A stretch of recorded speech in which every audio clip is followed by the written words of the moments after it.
Hello and welcome to Diaspora Connect on AAU TV. AAU TV is your trusted source of information with regards to higher education. And Diaspora Connect is the show that prioritizes the diaspora and their work in their home country. So today we are discussing the Year of Return Legacy Project, Obokese University of Excellence. Last year, 2019, the President of Ghana launched the Year of Return, and this was to mark 400 years since the first slaves from Africa reached Virginia, Jamestown. And it's been 250 years of slavery. But even as we acknowledge the past, we have to look into the future. And we can say that the future is Obokese University. Today I have the sole privilege of interviewing Dr. David Whittaker, the Provost of Obokese University of Excellence. And his full name is Nana Kwamena Kra II, Tufohin of Atonkwa Elmina, to tell us more about the Obokese University of Excellence. I'm your sitting host today, Bridget Amadente, sitting in for Schneider Kweku Ankoma. And I must acknowledge that my dress is proudly sponsored by GTP Textiles Ghana, and they say still timeless. I'll be back shortly, and then we can get the conversation started. Do stay tuned.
You're welcome back. If you just joined, you are watching Diaspora Connect on AAU TV, and you can follow the conversation on Facebook, Association of African Universities, and then on YouTube, Association of African Universities. Do well to follow all our social media handles for more information on our various platforms. Nana, it's a privilege to have you here today. You're welcome.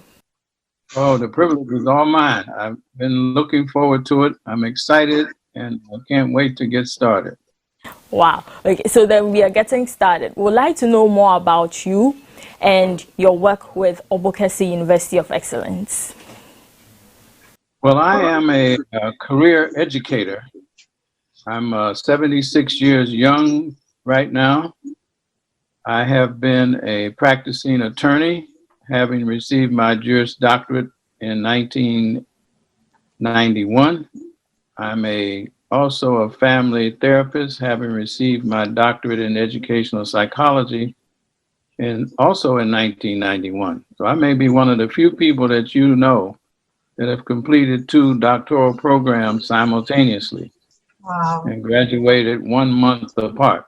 So I've been a career educator. I've taught mathematics in secondary school, high school. I've been involved in college programs for school psychology, and I've had at least 16 years into my chieftaincy. Wow, that's amazing. Some very good work you've done there. Congratulations on your 16th anniversary too. Okay, so we'd like to move on to the role of contemporary Pan-Africanism in changing the narratives about all these negative narratives that we have about Africa. Well, as you know, as you probably know, that the prevailing narratives of Africa have always been that Africans are backwards, Africans are way behind, Africans are unsophisticated, unattractive, unintellectual, not smart, and are less than human, if you really think about the essence of the narrative. So in the United States, African captives were treated as counted as 3/5 of a person. And Africans have been treated as if they were just one level above goats and cows in order to manage and steal from them. So those have been the prevailing narratives, and they will have to be changed in order for Africa to move forward. Those narratives have been created by people that came into Africa as invaders, subdued African people, stole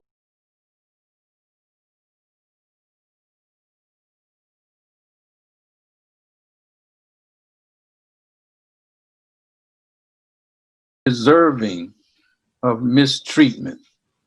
And they should be happy to be alive and around, not realizing that the people are not smart and creative at all. They're just stealing from you and allowing you and forcing you to believe that that's the order of the humanity as created by God. And then they even think we live on trees. They have no idea. Yeah. Traffic, there's no roads, there's no stores. People still ask me today, how do I get around? What do I eat? I say, well, Africa has, Ghana has food. I eat fish almost every day. People still ask me, I didn't know they had fish there.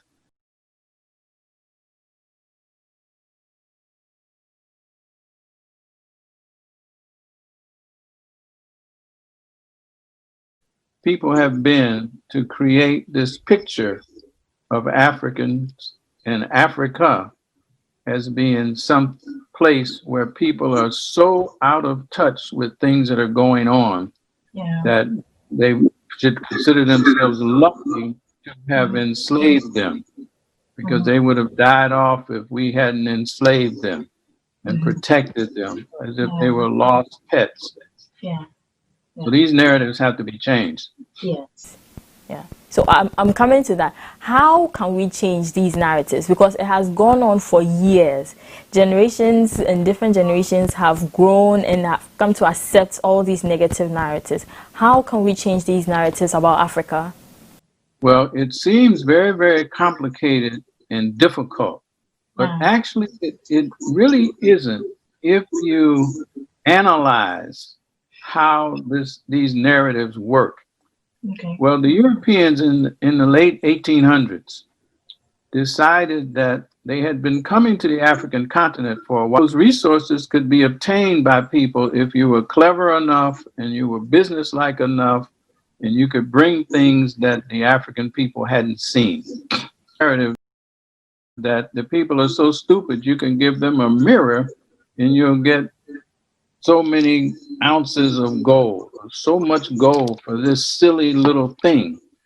Not knowing that the Africans, the Ghanaians might have had so much gold, Mansa Musa had so much gold that you could afford to give gold for a mirror and it wouldn't bother you. But the Europeans' interpretation was that the people were immature, unsophisticated, and could easily be taken advantage of. But by 1885, 1884, in Berlin, they held a Berlin Conference, Okay. whereby all the European nations decided to carve up Africa like it is today. These African countries didn't exist before 1885. So Africa was just one big continent, but it didn't have a Ghana. There was no Togo. There was no Benin. There was no Nigeria, no Sierra Leone, no Ivory Coast, no Senegal. The Europeans carved the continent. Then they had to come in as warriors and invaders to take control of that. But they had a difficult challenge because they had to not only subdue the land from the people and subdue the people, who fought this ferociously because they thought like African people. Yeah. So, but eventually the Europeans subdued the land and subdued the people, and then they had to implement their own teaching strategies to, over time, teach the people that it's better to be European. You'll be smarter if you mimic Europeans. Your country will work better if you do these things that we do. And they needed those things in order to extract the resources, the minerals for their own benefit.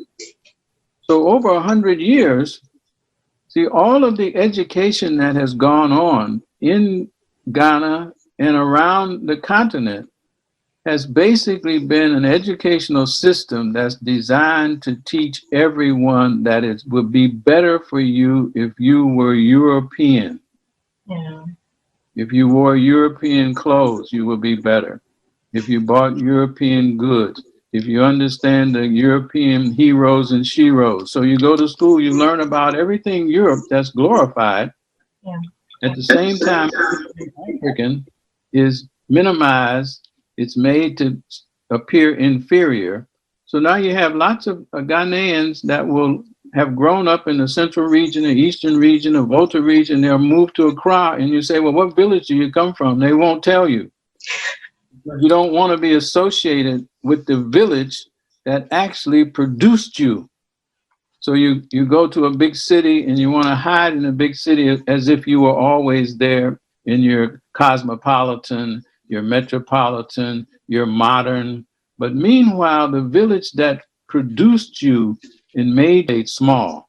So these are the narratives that have been created and perpetuated by outsiders that want to continue to exploit Africa for its people, its resources, its minerals, and whatever advantages that Africa has. And Africa has a tremendous amount of advantage, resources, arable land, and things that everybody wants. They just don't want to pay for it, and they don't want to share it. Yeah. So that's how these narratives came into being. And now to undo that, we have to begin a process that teaches people what it means to be Pan-African, what it means to be African-centered. The history of African people is 5,500 years old before any African ever heard of a European person. Wow. So we have all of this history, Mansa Musa, the empires of Mali, the empires of Songhai, the empires of old Ghana. No one ever heard of a European during those times. So this actually has been a 500-year intermission to what has been a great epic story of proud, creative, masterful people that now it's been interrupted and we only know this narrative. But we have a narrative that runs for so long that we just have forgotten it or we weren't taught it. So now we have to revisit or Sankofa. We have to go back and get these riches that made African people great. And made African people the envy of the world. It's not just African people. African people were the envy of the entire planet. Exactly. That's what Obakese University is proposing to begin this process. That's very important. Yeah, yeah. I was just about to come to that. That it seems that education is the only means through which we can correct all these misconceptions about Africa, getting to know about Pan-Africanism and all of that. But why is it imperative for there to be an Obakese University of Excellence? And what does it seek to do? Please tell us. Well, it's imperative to have a university like Obakese University of Excellence.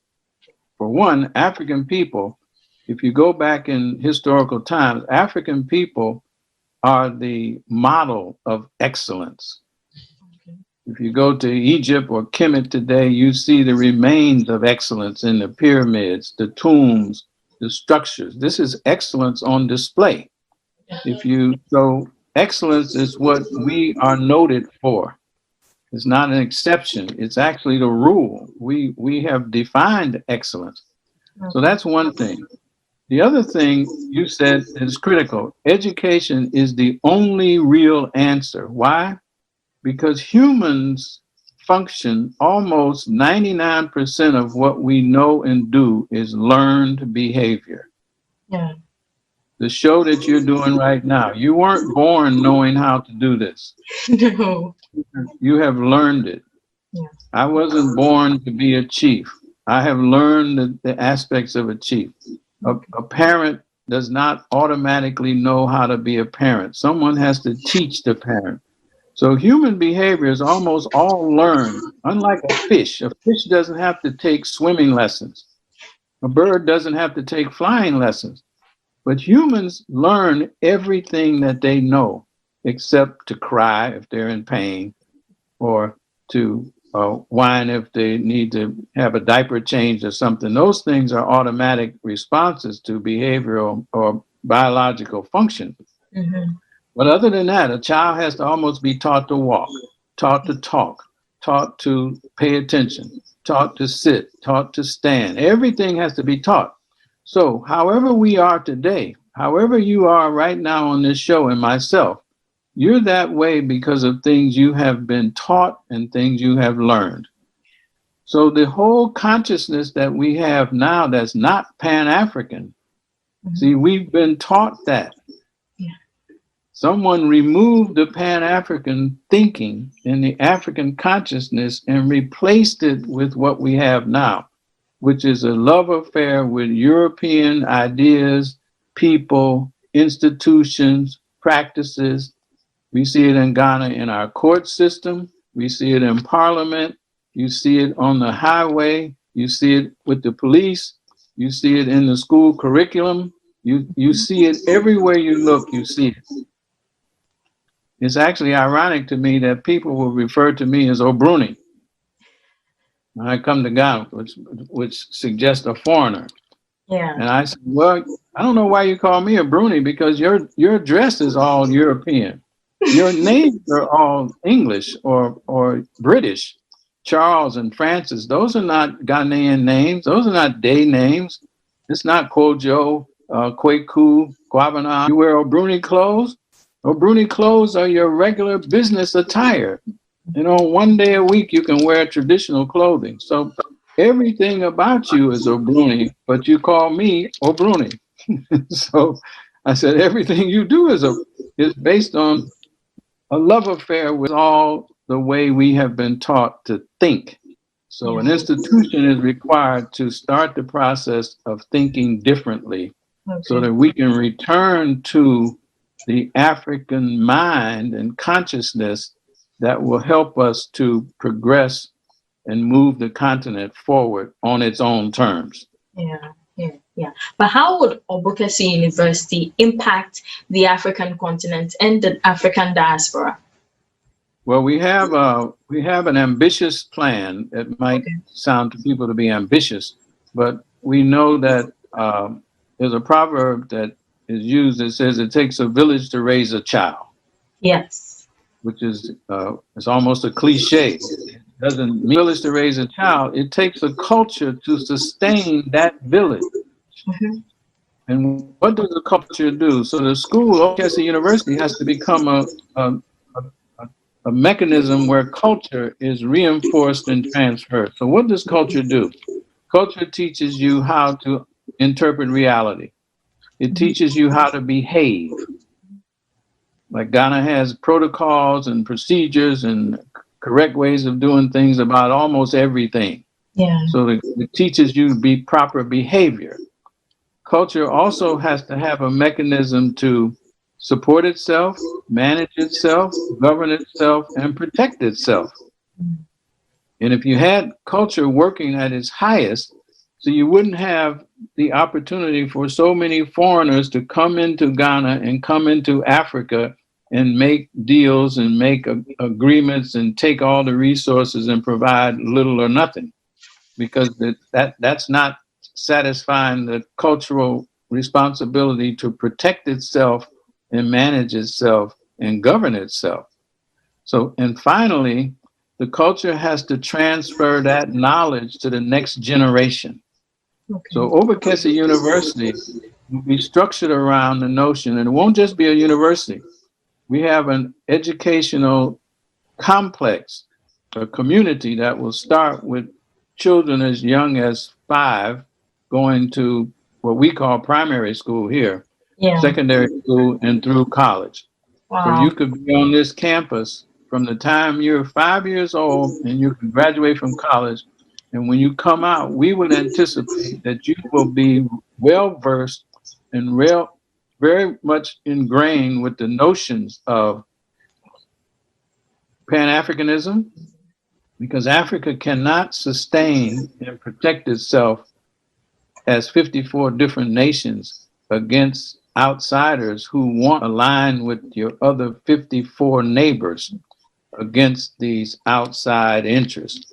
No. So that's what Pan-Africanism is about. No. African-centered education will put the African student in the center of the education process. So you interpret the education process to be all about you, Yeah. not you learning about the glory, the grandeur, and achievements of other people.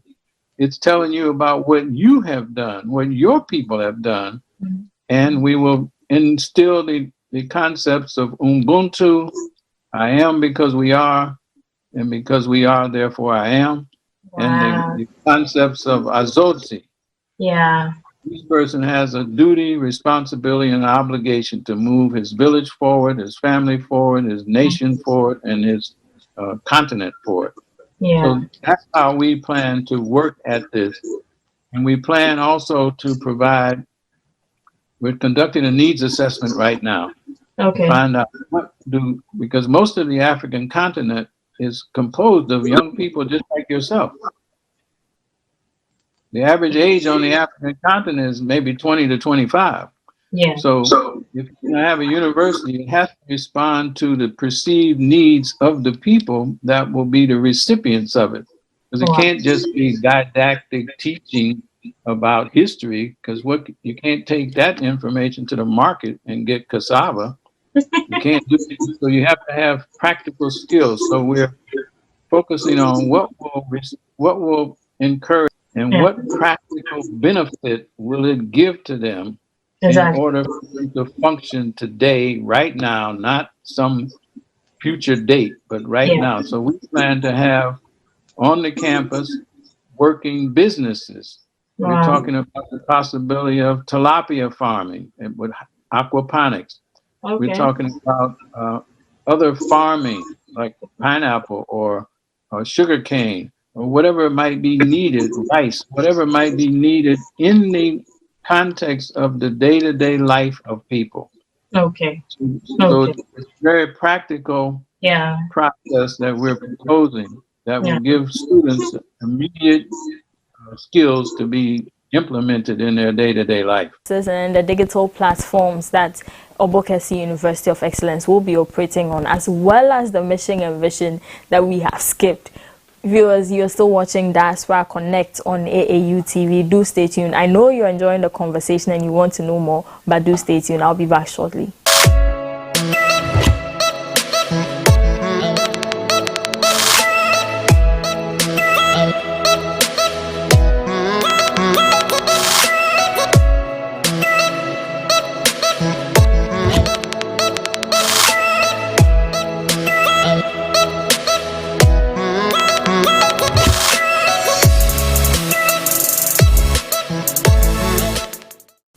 You're welcome back from that short break. We're still discussing the Year of Return Legacy Project, Obokese University of Excellence. And I have the pleasure of interviewing Dr.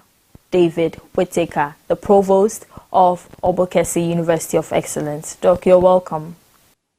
Thank you. Thank you. So, before the break, we were talking about Obokese University and what it stands to do for Africa. Now we want to know what the mission and vision of Obokese University is. Well, the mission and vision I've talked about in maybe roundabout terms, but it's to create, develop an African-centered consciousness in the minds of the students that will access the university either virtually or eventually we will have a facility that students will actually attend courses in a brick and mortar facility. But to develop the African-centered mind and the skills that are needed to move Africa forward using the African-centered Pan-African consciousness that will bring the African people together in a wholesome working relationship, one with the other, to move Africa forward and do what His Excellency Akufo-Addo has talked about, to create the Ghana beyond aid, or Africa that is truly sovereign. It will take people that are throughout the continent having the ability to see themselves as one people and have a consciousness that they will collaborate and cooperate with each other so that they can move the continent forward. Okay. So I know Obokese University will run online platforms and certificate programs. Kindly take us through some of the courses we should expect from Obokese University. Well, right now we're working to develop 4 main pillars. The one pillar, they're not necessarily in rank order 1 to 4, as if one is more important than the other, but I will call one pillar number 1 is we are developing the ability for the university to be an African continental emergency disaster center. So that the continent will have its first university that has a center devoted to dealing with, avoiding, or managing disasters that take place on the continent. COVID-19 will be an example, Ebola will be an example, flooding, or whatever disasters there are.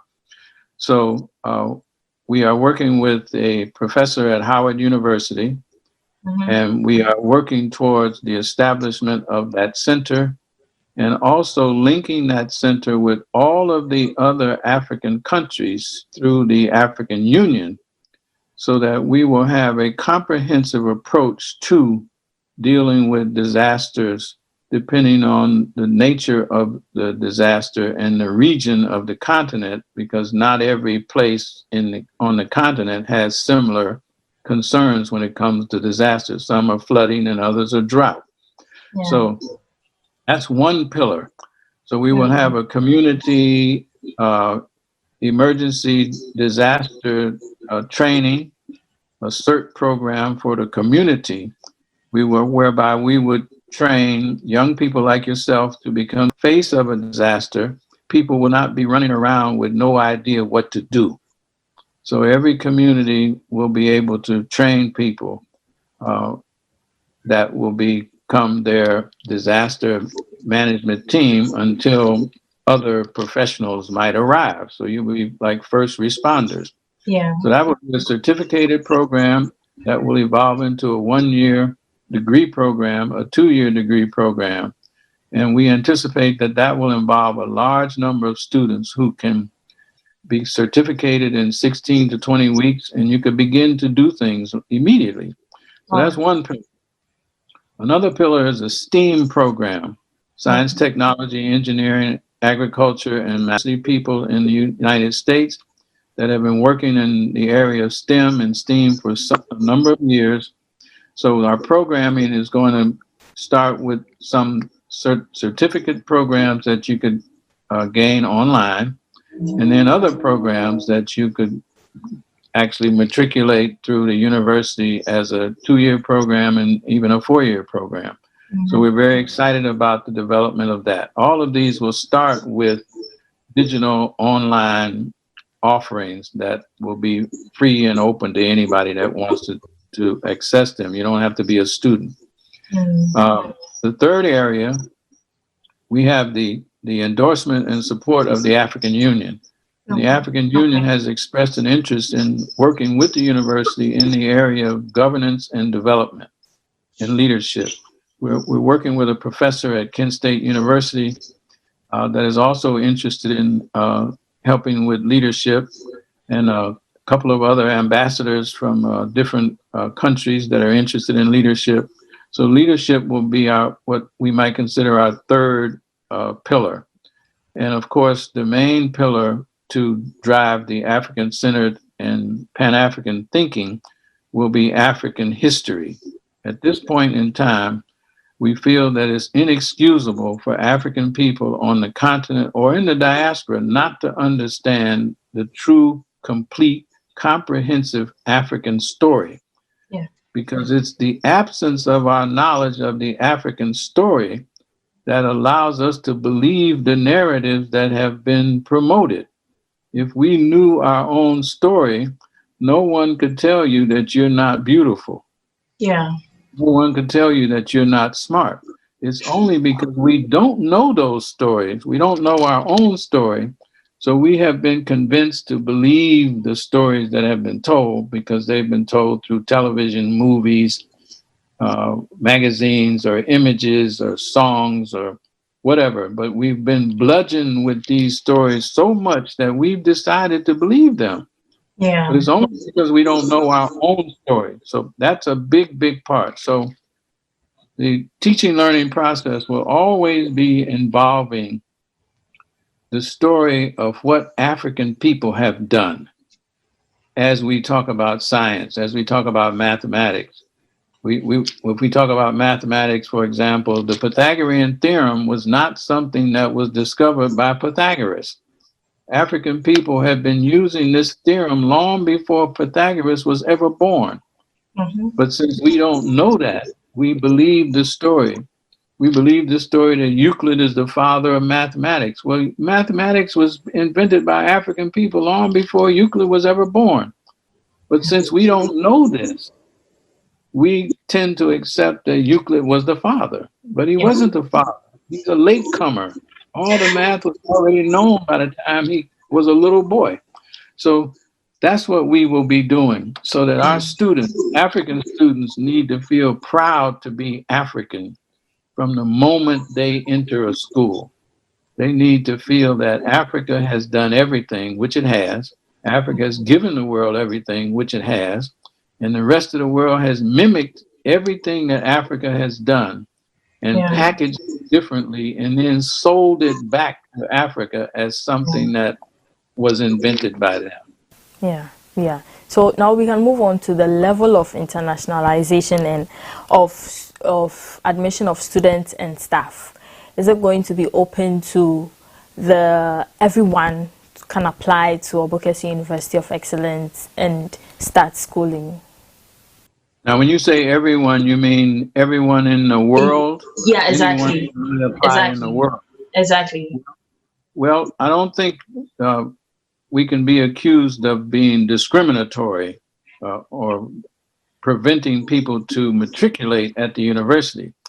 But it is clear in our minds that the university is designed to develop Pan-African thinking and to develop African-centered consciousness. So anyone in the world that is interested in becoming an African-centered thinker and a Pan-Africanist is a person that the university would like to work with and would welcome their participation. But our first effort would be to focus primarily on the African people. In this case, will be the Ghanaians, because this principal initial school is going to be in Ghana in the Cebu traditional area. So we certainly wouldn't deprive people in Ghana from attending, because we had people in the diaspora that were flooding the classes, and so we said the classes are closed. So we wouldn't do that. So the entrance and the teacher pupil ratios will be based upon what is our primary concern, but not driven by any desire to prevent other people from learning what it means to be an African-centered thinker and a Pan-Africanist in behavior and consciousness. So that's how we will approach it. We haven't developed all these standards yet. We are going to use the 4 pillars that I mentioned as part of the strength of our accreditation application, which hasn't been submitted. But we're moving in the direction as quickly as we can to put the digital platform together and make it available, because that will be available to anyone, and people can get a good idea of what the university is about, and they can determine whether it's something that they'd be interested in pursuing more in earnest as a student, or just take advantage of the offerings that are on the digital platform, because that's still a billion, 1.3 billion people in Africa that would have access to this, even if they never. All right. So listening to you, one question keeps coming to my mind. If I attend Obokesi University and I am taught everything about being African-centered, being Pan-African and stuff like that, after I graduate and I come back to the world, outside space, out of Obokesi University, let's say the compound of Obokesi University, how sure am I that the Eurocentric ideas will not influence and change my mindset about Pan-Africanism? Well, that will depend on how effective the instruction has been, and how much of a critical thinker you have become. Because you, at the present time, of course, there's no university like this anywhere. So that means if we think of it as a stream, the stream is all flowing in one direction, and we're going against that current. So of course there will be diminish somehow, make you believe that the education that you received is not comparable to theirs. But that goes on every day, all the time anyway. A Harvard graduate thinks that they're much better than a person that graduates from UCC. They just think that. It has to be demonstrated. So we're confident that if you completed the program at Obokesi University of Excellence, you will come out feeling that you are equal to, if not better, in your preparedness to deal with the world. And so you have a responsibility to not just fit into the world, but you have a responsibility to change the world. So that's going to be more difficult to change the world right now by helping to develop this university. And I'm confident it can be done. But most people would say there's no way it can make a difference. But people have said all kinds of things about me that I couldn't do that I've done. People have probably said things about you that you couldn't do that you've done. So we have to maintain confidence, and the university will develop that confidence so that the person never gives up, and you never stop trying to do what is right, and you never stop trying to do what needs to be redone, and you may be the only person on earth that can do it. So that's your job. All right. So we are wrapping up here, and my final question is, what can researchers, the diaspora, academics, and other people out there do to support the Obokesi University initiative? Well, we can always use financial support to develop the programs, to develop the infrastructure, to develop the construction, and we will be putting out a call for those professionals that demonstrate excellence to become part of the faculty, to become part of the instructional delivery system, because if you have a university that says the Obokese University of Excellence, it better be. So we intend for it to be excellent, not just be called excellent. Yeah. All right. Your final words, and then we can finish up. I would just like to thank you and the members of Things to Make a Difference if nobody knows about them. Yeah. Unless they're part of some secret plot, and this is not a secret plot. So this is something that we want people to be aware of. We want them to start thinking about. I wish I have to give you the website address, obokese.org, I believe. I should have been prepared with that to make sure it was correct. I would just like people to have an open mind and realize that there's a scramble for Africa today. The one I mentioned was 1884, 1885, after the Berlin Conference. But there's a scramble for Africa that's going on right now, where if you open your eyes and open your mind, you can see that outsiders or foreigners are coming into Africa, north, south, east, and west, and they're trying to gain a foothold. They're trying to make agreements. And we have to assume that their desire to be in Africa is not to help African people as much as it is to help themselves. And it's only our consciousness and our Pan-African understanding and our African-centered mind that will prevent people from taking Africa right out from under our feet. Yeah. All right. Thank you so much. Yes.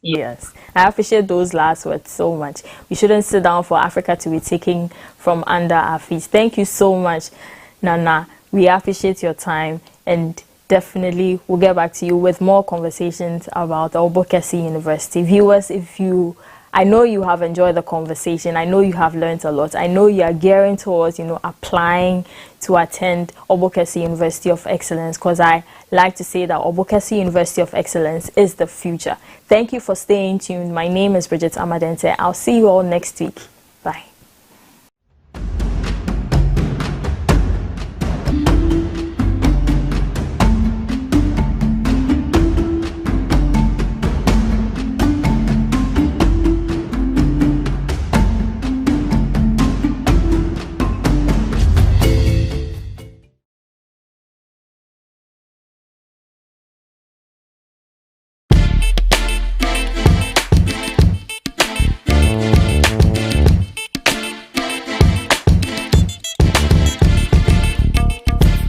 Are you an institution or individual?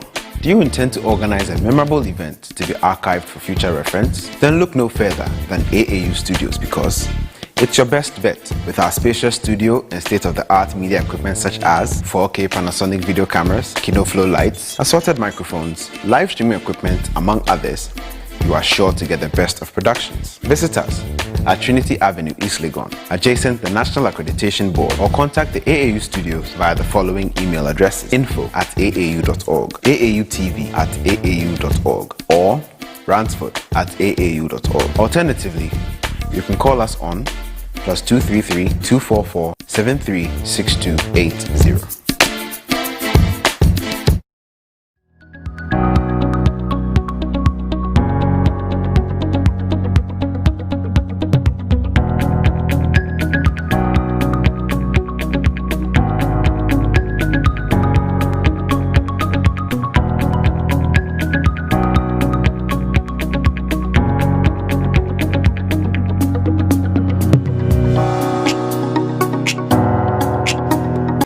Hello Africa, this is Event Update on AAU TV, the voice of higher education in Africa. Event Update is all about information on upcoming higher education events happening in Africa, and it is brought to you by the Association of African Universities. I am Isabella Teta Hinakwa.